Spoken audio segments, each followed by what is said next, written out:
ನಾರಾಯಣಸ್ವಾಮಿ ಅಂತ ಜರ್ಮನಹಳ್ಳಿ ಗ್ರಾಮ. ನಮ್ಮೂರು, ನಮ್ಮ ಶಾಸಕರು ಅಂತ ಬಂದಿದ್ರು ಒಂದು 20 ದಿವಸದಿಂದ ನಮ್ಮೂರಿಗೆ.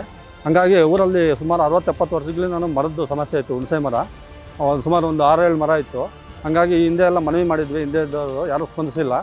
ಈಗ ನಮ್ಮ MLA ಅವರು ತುಂಬ ಒಳ್ಳೆ ಕೆಲಸ ಮಾಡಿದ್ದಾರೆ. ನಾವು ಹೇಳಿದ್ದು ಸುಮಾರು ಒಂದು 15-20 ದಿವಸದಲ್ಲೇ ಬಂದು ಅದೆಲ್ಲ ಆಕ್ಷನ್ ಪ್ಲ್ಯಾನ್ ಮಾಡಿಸಿ ಫಾರೆಸ್ಟ್ ಅವ್ರಿಗೆಲ್ಲ ಮನವಿ ಮಾಡಿದ್ವಿ. ಆ ಹಿಂದೆ ಏನು ಕೆಲಸ ಆಗಿರಲಿಲ್ಲ. ಈಗ MLA ಸಾಹೇಬರು ತುಂಬ ಬೇಗನೆ ಬಂದು ಮರಗಳೆಲ್ಲ ಕಡಿತ ಮಾಡಿ ತೆಗೆಸಿದ್ದಾರೆ. ತುಂಬ ಅನುಕೂಲ ಆಗಿದೆ. ಸುಮಾರು 20-30 ಮನೆ ತೊಂದರೆ ಅನುಭವಿಸ್ತಾಯಿದ್ರು. ಮಳೆಗಾಲ ಬಂದರೆ ನೆಮ್ಮದಿಯಾಗಿ ಮಲಗೋಕ್ಕೆ ಸಹ ಆಗ್ತಿರಲಿಲ್ಲ. ಹಾಗಾಗಿ ತುಂಬ ಒಳ್ಳೆ ಕೆಲಸನೇ ಮಾಡಿದ್ದಾರೆ. ಇನ್ನು ಮಾಡೋದಿದೆ, ಮಾಡಲಿ.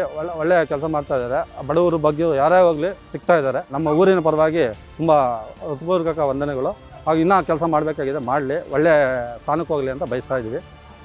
ನಮ್ಮ ಶಾಸಕರು ಪರವಾಗಿಲ್ಲ, ಯಾರೇ ಹೋಗಲಿ ಸ್ಪಂದಿಸ್ತಾರೆ. ಬಡವರು ಬಗ್ಗರು ಯಾರೇ ಹೋಗಲಿ ಧಾರಾಳವಾಗಿ ಸಿಗ್ತಾರೆ. ಅದೊಂದು ಖುಷಿ ಇದೆ ನಮಗೆ.